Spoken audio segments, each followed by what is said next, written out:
बिस्मिल्लाहिर्रहमानिर्रहीम। उबरता सितारा के प्लेटफॉर्म से हम आपको अपने चैनल पर खुशामदीद कहते हैं। मैं हूं आपका होस्ट एचएम खान। मेरे पाकिस्तानियों, इंपोर्ट एक्सपोर्ट से रिलेटेड आपके सवालात मुझे अक्सर मिलते रहते हैं और मैं कोशिश करता हूं फारिग वक्त में आपको जवाब दे सकूं।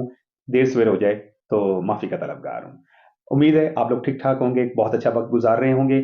आज मैं इंपोर्ट एक्सपोर्ट से रिलेटेड एक ऐसा टॉपिक आपके पास लेकर आया हूं जिसके सवालात मुझे सबसे ज़्यादा मिला है। मैंने सोचा एक वीडियो बनाऊं और आप लोगों को इसका जवाब दे सकूं। फ्रेट फॉरवर्डिंग से रिलेटेड है। अक्सर लोगों ने मुझसे पूछा है जी फ्रेट फॉरवर्डिंग होती क्या है और हमें एक अच्छा फ्रेट फॉरवर्डर कहाँ से मिल सकता है और किस तरह मिल सकता है। तो मैं आज आपको इस वीडियो के थ्रू यही बताना चाह रहा हूँ फ्रेट फॉरवर्डिंग के बारे में। इंपोर्ट एक्सपोर्ट में फ्रेट फॉरवर्डिंग के बगैर आपका काम हो ही नहीं सकता। एक पिलर का रोल अदा करता है इंपोर्टर के लिए और एक्सपोर्टर के लिए। फ्रेट फॉरवर्डर का रोल इंपोर्ट कंपनी से लेके एक्सपोर्ट तक जारी रहता है। फ्रेट फॉरवर्डर ही आपके लिए डॉक्यूमेंटेशन अरेंज करता है, फ्रेट फॉरवर्डर ही आपकी क्लियरेंस करवाता है और बाज फ्रेट फॉरवर्डर इंपोर्ट कंट्री में और एक्सपोर्ट कंट्री में अपनी सर्विसेज एक ही जगह बैठ के आपको दे रहे होते हैं।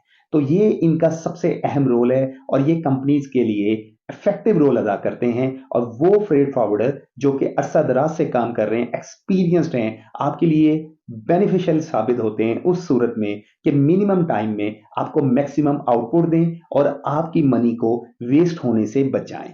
तो आज की वीडियो में आपको फ्रेट फॉरवर्डिंग के बारे में बताना चाहूंगा। चैनल में नए आए हैं तो सब्सक्राइब लाजमी करें, बेल आइकन पे क्लिक करें, डेली अपडेट्स आपको मिलती रहें। मुझसे बात करनी हो, नीचे ईमेल एड्रेस मौजूद है, any time you can email me. अक्सर लोग मुझे कहते हैं जी अपना नंबर दे दें। देखिए नंबर मैं नहीं दे सकता क्योंकि मेरे पास इतना टाइम नहीं होता आप लोगों की कॉल्स अटेंड करने का, लेकिन जहां मैं जरूरी समझता हूं कि किसी को अगर नंबर देना है और वो मुझसे बात करना चाहता है और उसके लिए बेनिफिशियल है, मैं अपना नंबर जरूर आपको ईमेल के थ्रू दे सकता हूं। फ्रेट फॉरवर्डर इंपोर्ट एक्सपोर्ट में जो आपकी प्रोडक्ट है या आपकी मुकम्मल कंसाइनमेंट है उसमें इसलिए अहम रोल अदा करता है कि उसकी शिपिंग कंपनी से लेके उसकी क्लियरेंस तक के मामला उसके पास होते हैं। अगर आप उसको दे दें, जरूरी नहीं है कि आपके पास लाइसेंस है और आप अपने लाइसेंस के बलबूते पे सारे काम कर सकें। ये मैंने आज तक कभी नहीं देखा। लाइसेंस आपके लिए है तो आपको शिपिंग कंपनी से रजू करना होगा। शिपिंग कंपनी से रजू करने के लिए आपको फ्रेट फॉरवर्डर चाहिए होगा। और अक्सर आपने ये भी देखा होगा जब आप कोई चीज खुद इंपोर्ट करना चाहते हैं तो आप जिस कंपनी से वो प्रोडक्ट लेने जा रहे हैं वो आपसे पहला सवाल ही ये करेंगे, आपका फ्रेट फॉरवर्डर है? तो फ्रेट फॉरवर्डर का यहां जो काम है सबसे पहले है। तो इसलिए हमारा जो पहला स्टेप है एक अच्छा फ्रेट फॉरवर्डर फाइंड करना, रिसोर्स से ढूंढना। रिसोर्स आपके पास कौन सा है? गूगल पे भी आप जाके डिफरेंट फ्रेट फॉरवर्डर्स की डिटेल ले सकते हैं, या वो लोग जो कि इंपोर्ट एक्सपोर्ट का काम कर रहे हैं आप उनसे पूछ सकते हैं, या कोई हमें अच्छा सा फ्रेट फॉरवर्डर दे दो। जब हमारा ये काम हो जाएगा तो हमारा जो नेक्स्ट स्टेप होगा उस फ्रेट फॉरवर्डर को जो प्रोडक्ट आप इंपोर्ट करना जा रहे हैं या एक्सपोर्ट करने जा रहे हैं उसकी मुकम्मल मालूमात देना। वो मालूमात क्या होती हैं?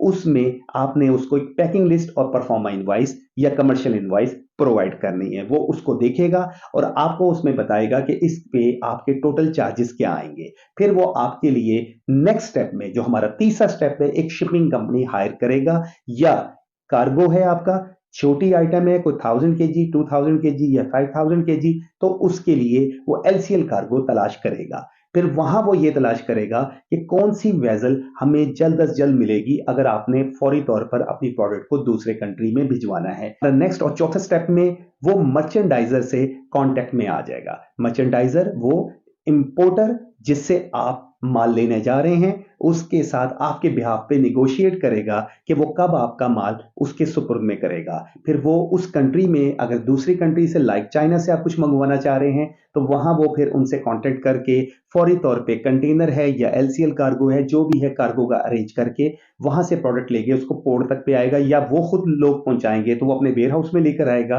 फिर वहां की भी क्लियरेंस के मामला उनको भी वो देखेगा आपके इंपोर्टर या मर्चेंडाइजर से मिलकर। इसी तरह पाकिस्तान से अगर आप कोई माल भेजने जा रहे हैं तो यहां भी वही रोल अदा होगा कि आपकी फैक्ट्री से लेके कराची पोर्ट तक की ट्रांसपोर्टेशन वगैरह का वो सारा अरेंज करेगा on the behalf of you. उसके बाद फिर वहां डॉक्यूमेंटेशन बनवा के पोर्ट के ऊपर उसकी क्लियरेंस करवाएगा। तो हमारा पांचवा और मेन टॉपिक क्लियरेंस का होगा। इंपोर्ट में भी वो क्लियरेंस चाइना में हेल्प कर रहा होगा आपके मर्चेंडाइजर से मिलके। उसके बाद पाकिस्तान में भी एक्सपोर्ट में भी क्लियरेंस में हेल्प कर रहा होगा अगर आप एक्सपोर्ट करने जा रहे हैं, तो यहां भी उसका रोल बड़ा इंपॉर्टेंट हो जाएगा। आखिरी स्टेज और फाइनल जिसमें कंक्लूजन होगा यानी रैप अप होगा।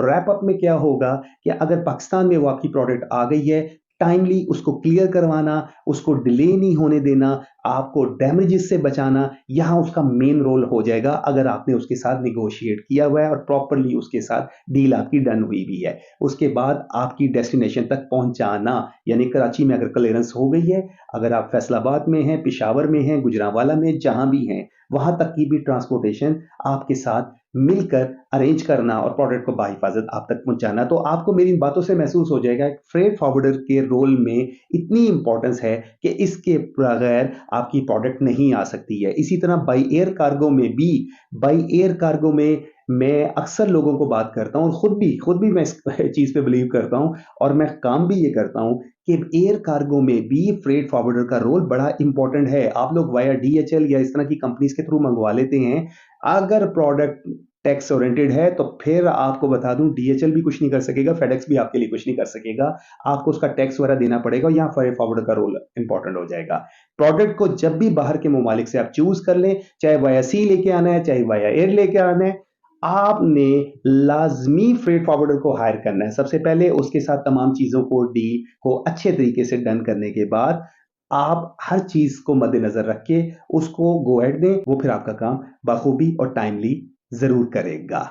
फी अमानिल्लाह, पाकिस्तान जिंदाबाद।